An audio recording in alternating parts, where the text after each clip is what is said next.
Bonsoir Monsieur le Président. Que pensez-vous de la situation en Iran pour les entreprises françaises? Alors la situation en Iran, j'ai eu l'occasion d'en parler dans l'entretien direct, je vous y renvoie.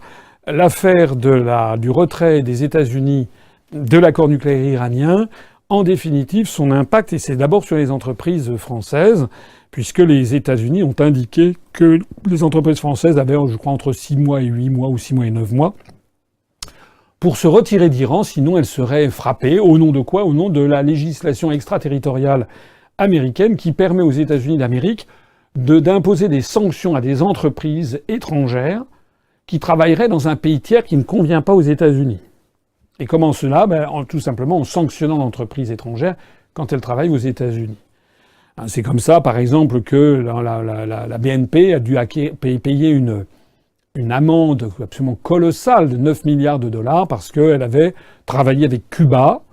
Et donc, les États-Unis ont dit, soit vous pliez bagages du sol américain, soit vous payez 9 milliards de dollars parce que vous n'avez pas respecté notre interdiction qui vaut pour l'ensemble des entreprises du monde de commercer avec Cuba. Donc les États-Unis se sont ainsi arrogés un pouvoir planétaire pour dire, de frapper un État qui ne leur convient pas, avec des politiques de sanctions absolument tous azimuts. Et notamment, il y a déjà eu des sanctions contre l'Iran.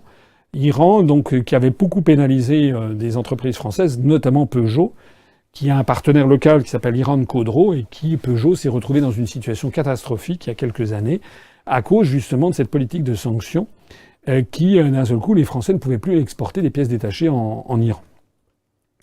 Et puis le jour où les Américains ont dit, finalement, on signe un accord avec l'Iran, un accord nucléaire, tout va très bien, à ce moment-là, les Américains ont pris toutes les places avec Boeing, et puis les autres n'avaient plus que leurs yeux pour pleurer. Donc qu'est-ce qu'il faut faire face à ça? Je ne suis pas un magicien. D'abord, je ne suis pas au pouvoir. Donc, moi, je ne suis là qu'un commentateur, un homme politique. J'essaie de lancer des hypothèses.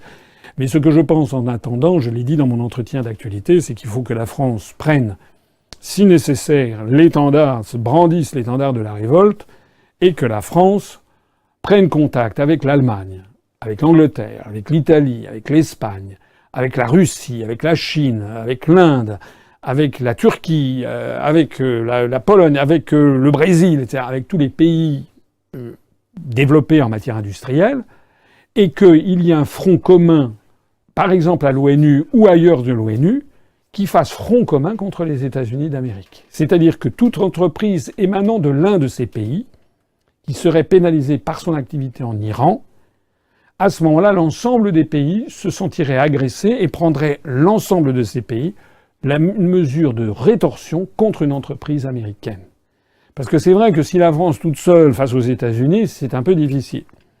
C'est un peu difficile d'être seul face aux États-Unis qui ont un poids considérable. Mais si il y avait